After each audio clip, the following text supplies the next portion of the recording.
2, 1. Hi, everyone. Dale Pinkert and Mike Venezia here with you from TradeGATEHub. Our sponsor is TradeView Markets. Mike, what a week we have so far. You know, kind of people, I don't know, squaring in front of the Fed, and then you have the ECB, and then you have the BOJ, and I think there's some, you know, all kinds of news events happening there as well. But, you know, this caught my eye, and I know you watch it, or I wouldn't have put it up here, but McDonald's, for some reason, looks like it's formed a pretty good top. It's been developing since May, and you could really see it clearly on the 4-hour, a pretty classic 3 drives to a top. See the RSI here. Yeah, really got above 70, and look at the last high. So there's some momentum weakness here. That's a good. You know what, Coach? I didn't even see that. That's pretty good. Not so much at stock at McDonald's, which, by the way, is no matter what the symbol is, it looks ominous, but might be more emblematic of rotation. But so thank you for pointing that out. Yeah, and you know what, Mike? It might also be emblematic of the middle class consumer. Maybe they're not frequenting McDonald's as much, and you know the market's going to price that in before we hear about it, and margins may be squeezed. Live cattle prices are at record highs. Grain prices have absolutely exploded, thanks to our CF and others. You know what's the most? Orange juice tripled in like the past. Orange juice tripled. Yeah, expensive to have breakfast, but you know, this move by Russia to not just cancel the deal, but to destroy the facilities for shipping them out. Now, if we have a bad weather year anywhere in Australia, here, South America with El Nino, we don't have a lot of carryover. And the people that'll suffer the most would be, you know, African nations that barely subsist anyway. So that's Putin. But it's also going to put a squeeze on consumers because food prices will go up. I mean, grains are used for feeding animals that we consume for meat. So don't look for any breaks in agriculture. No, taking, you know, there was some new guy in the room buying fertilizer stocks, I believe Moss. I think this is it's Sully. Just beginning. Sully, he's either from Southie or Dublin. But no, he was on to Moss. So you can, Coach, what you said is I wish it was that easy. And first of all, it makes sense. Secondly, I'm agreed. And thirdly, I'm positioned for it. But I wish that all came out to fruition over time instead of being able to micromanage, you know, all these little moves in between. Yeah, certainly makes sense. The charts are saying it. The stocks are saying it. And I don't think this is there's obviously not a sector prone to short squeezes. This is bigger, than any type of market move, if you will. Okay, we'll talk about bigger. Walmart today breaking out to new highs, Mike, and failing with pretty good divergence. This could end up being a 3 drive too. Now, of course, you know, the McDonald's top is much more developed, right, over time. So it's the probably more conservative short. But I keep my eye on Walmart because I think that people, you know, they're out having their revenge vacations, but most people feel pretty squeezed by this economy, and they're living on credit cards. Listen, macro wise, I know that, and I don't know if I'm a gauge. Do I pay attention? I'm certainly not in the 1%. I'm certainly not in the bottom 90%. And I'm complaining about it. I'm like, whoa, I'm not really cutting back yet, but I'm almost there.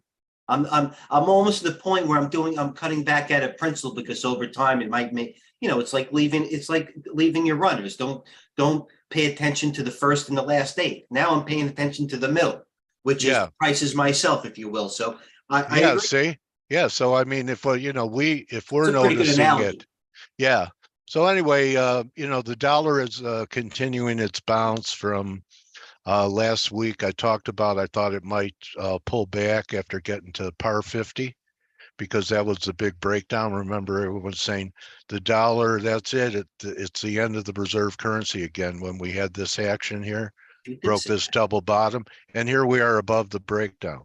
So it's a breakdown failure. Okay.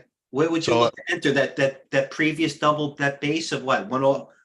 Yeah, this was like a 8-month base that we finally broke down out of, and people were starting to talk 84, 82, because it came down from here, 1400 pip move from last year's highs.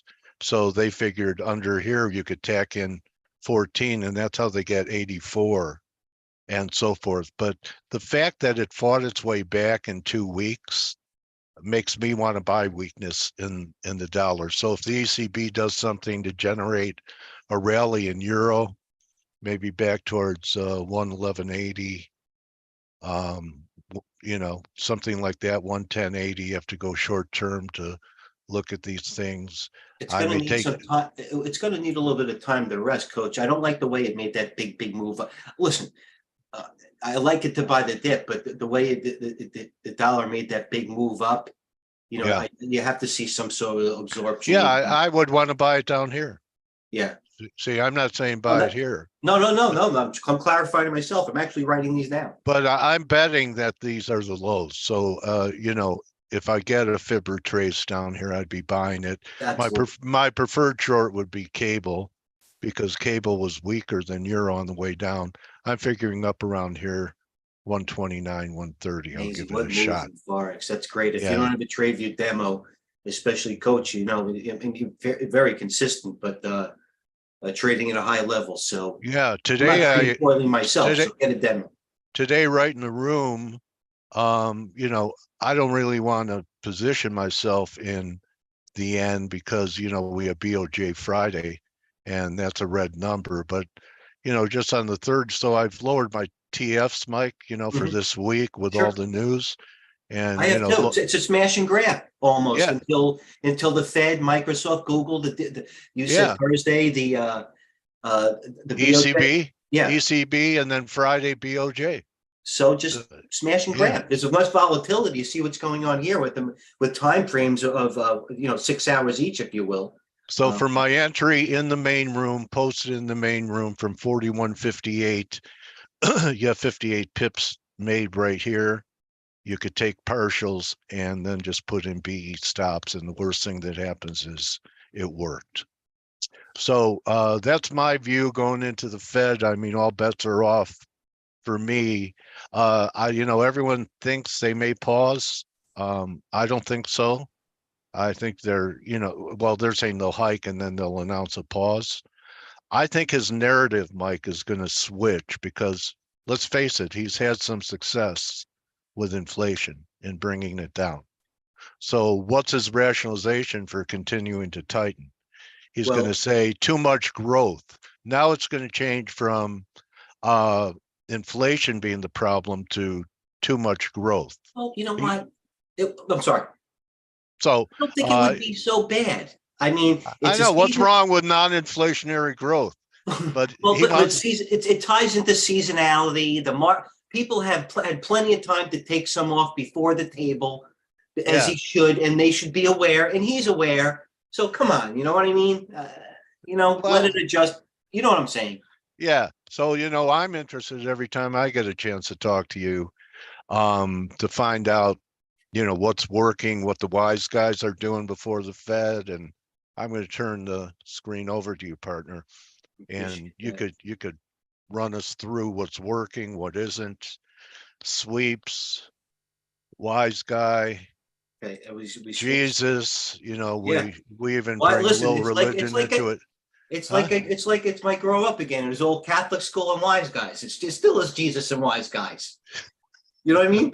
It's amazing. Yeah. Can't get away from it. I digress. You can't, and that's I don't want to. That's and going through my process, you're going to understand why. I'm a prodigal son, so I've run away quite a few times. I know you did. Bravo. Most people ran away. Okay, so Okay, so what I'm saying is, are there any sweeps going to this is being Tuesday, obviously, go through the YouTube icon, please, and get to see what I posted on Monday. I post so much data in the room. Not a lot of data. It was just a lot of communication in the room where some of the data that I posted yesterday is not there. So please go to the red YouTube button, watch our video, my video yesterday, coach's video. Monday was the most important, being redundant was yesterday. So it's important so I don't have to backtrack. Getting on to what sweeps and get what coach says and how I'm going to handle it. Some of the moves in stocks have already been made. We had a nice move in the China stocks. The bank stocks had a nice move. There's been actually a lot of movement. Yeah, the financials started last week. Well, remember we were looking and say, wow, the financials, they look great. So they're following through. Well, I said this about JP Morgan. If you can see this volume day with this green bar, this was JP Morgan's earnings day with range, volume, and price action. Everything you look for. Well, everything you do, by the way. And touche, coach. Thank you. The theme works in this room is on top of sentiment and option flow. Those are the 5 tools that we use. And I think we didn't make it up there. It seems to be working. Yeah. At JP Morgan, this was the earnings day. They had a chance for a blow off proverbial top or even a pullback, and they took it down one day. Once it broke that new high of the earnings day, which is 153, they took it up. And it was the same with the Big Daddy. Goldman, they had a chance. Bank of America, I'm seeing sweeps go up. I'm not going to lie. Schwab getting a little bit heavy. What's that? A lot of these RSIs are confirming the move. Yes, they are. PACW, even at WAL, which, by the way, nobody wanted it down at 11. Now it's 50. the regionals have been the stars. I have to admit, I'm completely flabbergasted. Well, coach, it played to the rotation, and also for those that follow here, the banks turned out to be not only one of the most under-owned, but the most shorted as well. Because you know why? The market, and I understand that the market, if you look at this, you look at the spies, if you will, and I understand that if you thought the market was going to take a turn down, and maybe more of the macro situation would have taken hold. Certainly, you can look at the spies to the KRE. You wouldn't be surprised if they dipped down if the market pulled back. But it's been the opposite. The rotation has been evident. I thought they were going to make one more low because they had 2 drives. And I did it. And you know what, though? I'm not mad. I missed it because you know what? There's plenty to go. If it's really true, there's plenty to go. Wells Fargo's are only holding, and that was holding up best, as everybody knows. This was here. Yeah. I'm not doing anything. I'm not micromanaging. I'm putting it away. The reason why I bought Wells Fargo, I just thought they had the hangover. Coach, the hangover a decade ago. They still have some washing out to do. It takes that long, believe me, for some egregious acts. And Citibank, looking at the weeklies, the same type of thing. I think Citibank and Wells Fargo are in the same situation as the other banks, acted a lot better. So Citibank, I'm going to look in. Bank of America is taking option flow. And Wells Fargo, as I said, I bought it, I put away. I think it was in 44 or something like that. No, actually, 42. It's not a barn burner. I think I got it, whatever. It's a part of the portfolio, so I move on. So NVIDIA is trying to fight its way back today, Mike. It had a pretty good hit, and I think it's up $11. Yeah, right here. Look at where it held. Under those lows, look out. Under your white moving average. Well, that's the big under 440. Well, that's the 21. Yeah, it is 4. It's right here. 436.80. Okay. And that is the 21 moving day average, Coach. And I thank you for pointing it out. So the question is: this going to be a failing rally or blow off to new highs? What do you think? I don't know. I don't know. What's your best guess? My best guess is a failing rally because I see other stocks in the sector that, listen, I understand that AMD is not so much, as you pointed out, great short still, so much, but you have the other ones that are pulling back more precipitously. Let's look at Microsoft, which has earnings tonight. That pulled back a little bit more than Nevada. That's going to be a big report tonight, Mike. That's it. And it's going to set the tone for tomorrow. Thank you so much, Coach, because working together for so long, you did take the words out of my mouth. And if not so, you knew it because that's what we're looking for. It's not how the market, just like in life, it's not how they're going to start trading. It's going to what happens when they finish the day after the option sweeps. Just like how I say always the market when it opens, see these moves, that's retail money. Smart money is at the close. Smart money will be after the earnings. So smash and grab it. You want to trade a stock like FCX, Gerard's right in this freaking thing. That's acting nicely. GDXIC is acting, having some sweeps. What else? Mike, knowing that you're a self-taught guy, and then knowing how important closes are to you, because that's when the pros are voting with their wallets. Well, there's a lot more at stake. And willing to take it home with them overnight because they have conviction about direction. It's great that you emphasize closes, because most traders will try and anticipate a close. I still try. I think it's going to be a good close. I'm long. The anticipating the close, but you don't know till you have the close. So why not sometimes just wait for the close to commit for the next day? Listen, you have to be. That's so close only. And I come from a previous firm where there were a lot of overnight experts. They had to get out of their stocks by 11. I'm going back some years ago. Yeah. But the bottom line is there used to be there used to be trends. For example, before the algos really kicked in, the overnighters, human overnighters at a lot of these prop firms, including ours, my former one, which was the best out there. That's a good picture of you at the Hamptons with that phone. Did it give that phone? I had one of those. I had one. It cost me like 6,000. Did it give you a hernia? Trying to lift it off the desk and talk? No, what it did, it gave me a big ego, because I always did was pretend to talk on it when no one was at the other end of the line, because it was like $40 a minute. So I'm like, oh yeah, how you doing? No one was on. Yeah. Well, that was when were you in the Hamptons? That's a great shot of you, man. No, I appreciate that. What was I? Listen, like everybody was at Long Island, but you faked it till you made it. Fake it till you make it. And that's what I did. Anyway. Next. All right. Listen, Morgan Stanley, Mike Wilson, one of the last two bears out there, finally threw the towel. The last one, for those that follow, were JP Morgan's Kalanovich, and he's staying steadfast. So it's very simple here. This is like an X-ray. You don't have to tell me where the market is, the indices. I could look at this percentage of stocks above their moving averages. Look at it at your own time. I post it every day. Another thing, there are a lot of bifurcated. That's the right word. Signals. Yeah. Here's one. Lisa Ann Saunders. She's the head trader at Charles Schwab. She's as sharp as they come. Once again, do it at your own time. Near-term catalyst. Hedge funds bought aggressively and shorted into tech this week. Do it once again. JP Morgan. So that rebalancing's over now. It is. It's done. By the way, after when I posted something about Mike Wilson and say, oh, Mike Wilson, he's a big bear. The other big bears out there, and I wanted to go to Kalanovich. He just happened to say today, maintaining our bearish outlook. This came today.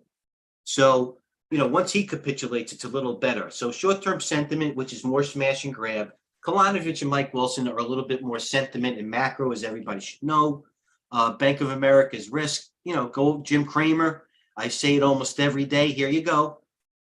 Getting into the meat of the order today. It'll be almost the beginning of when there is so much confusion. The first move is always the wrong move. Even Jimmy says it. The last move is the smart money. I say it every day. Players trade the close. Everybody relax. Let's have a plan here. Another one. You're a great mentor, Mike. No, well, you are.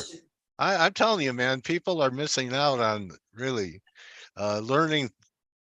It's gold if you learn these things and can remember them and start to act on them. And, this is really, people would charge, $5K for a course from you, Mike. Well, you know what? I appreciate that. I actually pay about $1,500 a month out of my pocket, as a matter of fact, to curate these and give everybody what I think are useful tools, not my methods, useful tools. Believe me, I've trained a lot of thousands. I have privy to all retailer clients, thousands, tens of thousands. I see what people do. Believe me. With that being said, a CVS option sweepers. Coach, you were on that. If anything you've learned, or we've taught each other, if you will, is option sweeps and sentiment. And CVS certainly had that, and it's kept going. Yeah. So listen, great trade. Yeah, the bottom, we made some nice trades in China stocks. GE had earnings. There's option flow. Gerard gets the picture. He actually teaches me to a degree some things I did miss. All your great, nice trades pre-open. Love those moves pre-market, so to speak. What else? These are my longs from yesterday. Do the math. I'll just say it like that. Yeah. I always post my universe. This is Yep. what I look at. You know, I understand it's just my unit. For example, Apple. You know, here are the macro stocks, but I know under Apple could be like SWKS, could be Intel, it could be COHR, it could be Jabil, it could be, you know, under Microsoft, it could be DDOG, under Google is like App Loving, Oracle, it's all software ancillary stocks. So these are all, this is my main universe. It looks big, smaller than it is, but I have, you know, a huge screen, so they're blown up in front of me. The hot stocks that are in play are usually in the bottom right. These are hot. Planeteer AI, Carvana, Upstart, by the way, which is $55 when I posted. Now it's 58. So that opened up $1. And as I look at Upstart, is a hot stock. It's now 61. Wow. So Upstart, when I posted, was 55. Let's go to here, new share. And that's where I post hot stocks.